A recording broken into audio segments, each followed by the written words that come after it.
66 years old na si Tatay Joe at 18 years old naman si Nanay Apple nung sila'y nagsama. Sa loob ng halos magpipitong taon ng kanilang pagmamahalan, bagamat senior na si Tatay Joe ay nakabuo pa sila ng 5 anak. Si Nanay Apple po pala ay nakaranas ng pagmamalupit ng kanyang kapatid, kaya ito naman ang pagpasok ni Tatay Joe sa kanyang buhay. Nailigtas nga ba ni Tatay Joe sa hirap si Nanay Apple o panibagong problema itong kanilang kinakaharap? Samahan nyo kami at kapulutan natin ang aral, ang kwento ng buhay. Hindi pa yung naranasan ko nun. Pinala pa yung ulo ko nun. Pinala po kayo sa ulo. Minahal nyo na lang ho siya para ma-save na lang po siya.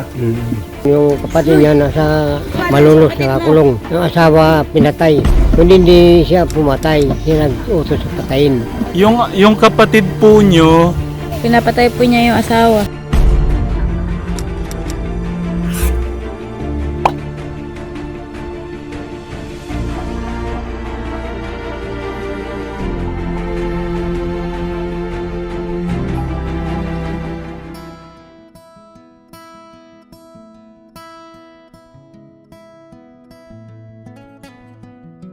hello ate, kumusta? Mabuti naman po.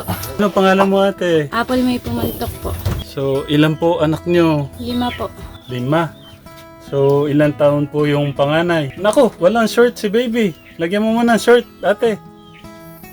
Ate, anong pangalan? Angel po.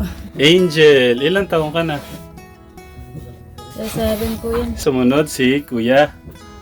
Kuya, anong pangalan ng Kuya? Bakla. Ha? Bakla. Bakla ang tawag sa'yo. Ilang taon ka na? 7. 4. Sumunod si Kuya. Kuya, anong pangalan? Alin po. Allen. Ilang taon na po si Allen? 3 na po. Mag-4 na po yan. So, mag-4 na po. Tapos si ate, ganda niyo ito. Yan lang po magtatatlo. Ano pong pangalan? Si Abigail po. Abigail. So, taka yung bunso. Ang hilito po yan. Hello, Angelito. Oh, ilang taon na po siya? Wala pa po yung tanda. Oh. So, ate, ba't ang dami nila? So, nasan po si husband? Nasan po yung asawa Ano nyo? po, nag-uuling po. Tawagan po muna at para po makamusta po kayo. Uy, No? kamay mo! Oh! Ito po, kanino anak to? Bahay po. Oh, napano yung mata mo? Inborn. Ano ba yan? Mga ba? Anong name mo? Marco po. Marco. Ilan taong ka na? 7 po. 7. Noong nag-aaral ka na? Opo.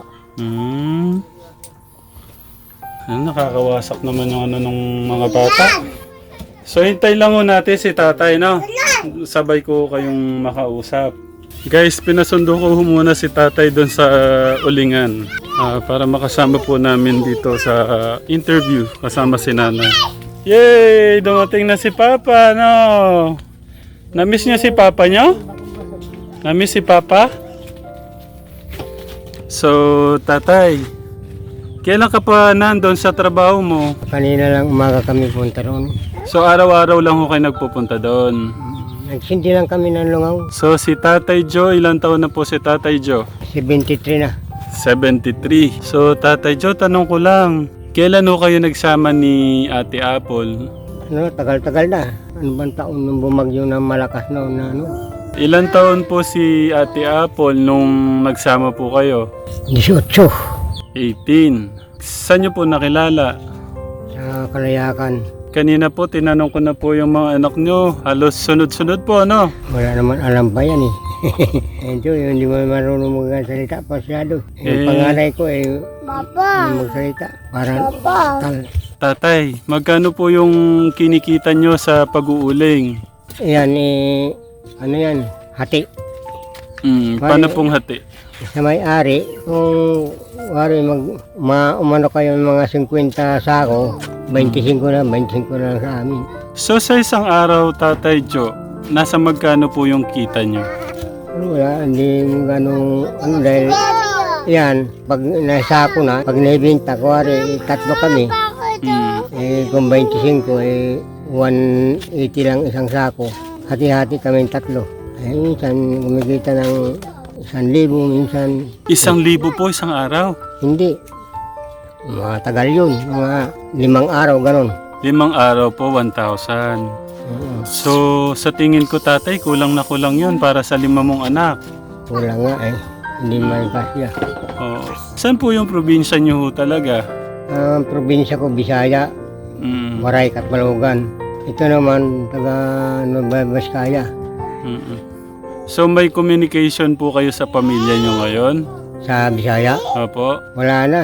Wala na akong magulang. Patay na mga tatay ko, tatay ko. Mga kapatid niyo po, wala na din.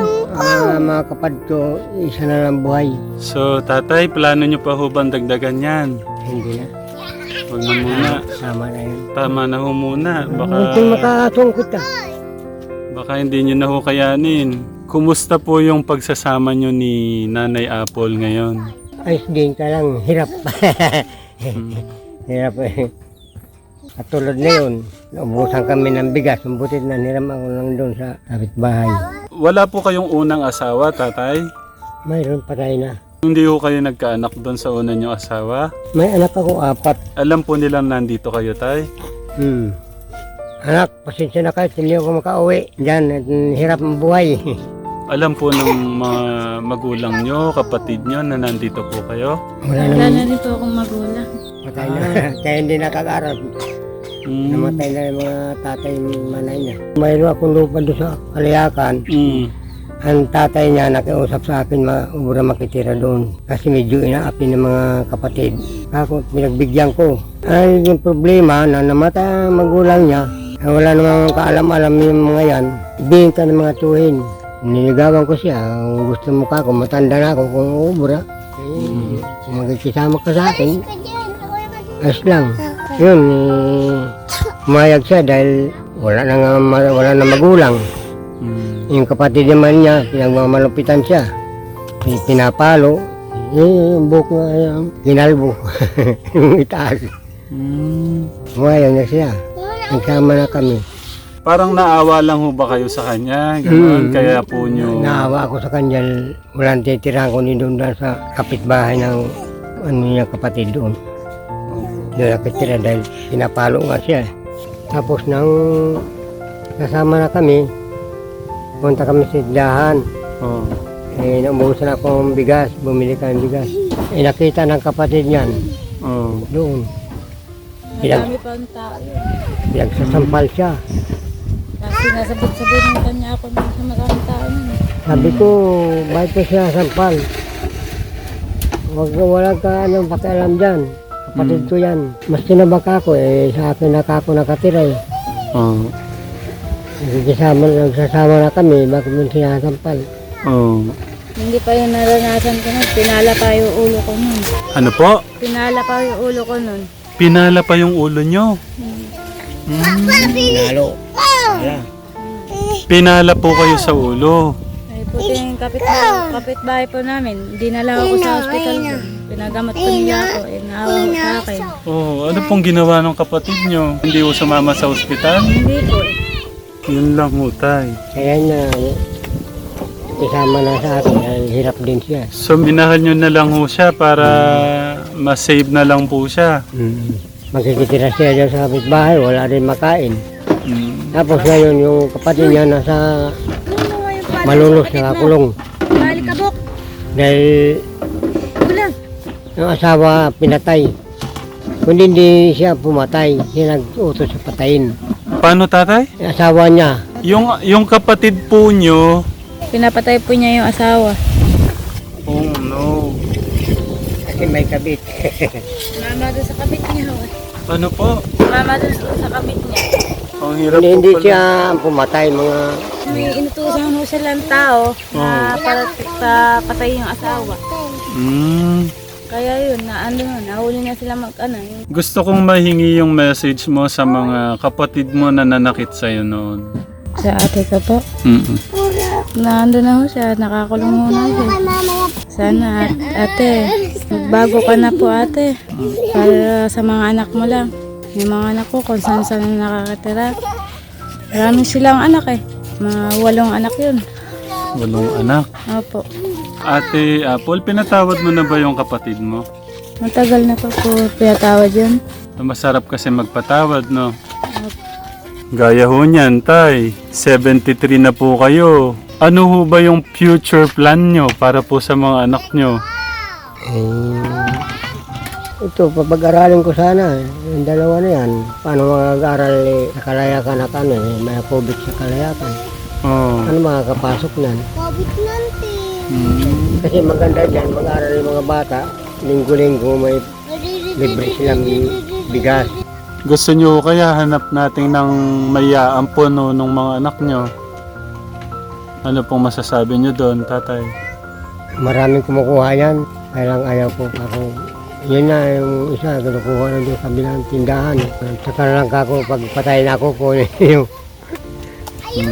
Siyempre, pag patay na ako, wala na mapakain. Meron na ano yan, may kumukuha yan eh. Hindi ko pa binibigay. Oh. Yun yung tumboy ko na yan, nang pinanganak yan, may pumunta dito, binibili 500, ay 5,000 kako. Binibili hong 5,000. Oo, 5 kako baboy yun, ayaw bili. Oh. Yung inigira ko na yan. Oh, tama naman po kayo. Ano ba yung pakiramdam, tatay, na parang na-save nyo si Nanay Apple doon sa Kalbaryo po na pinagdaanan po niya? Pakiramdam ko na salba siya sa pagmamalupit. Hindi na nasasaktan siya. Maging maayos naman buhay niya. Kaso lang wala nang kaayusan dahil naghihirap pa yung mga anak na kami. Hirap na.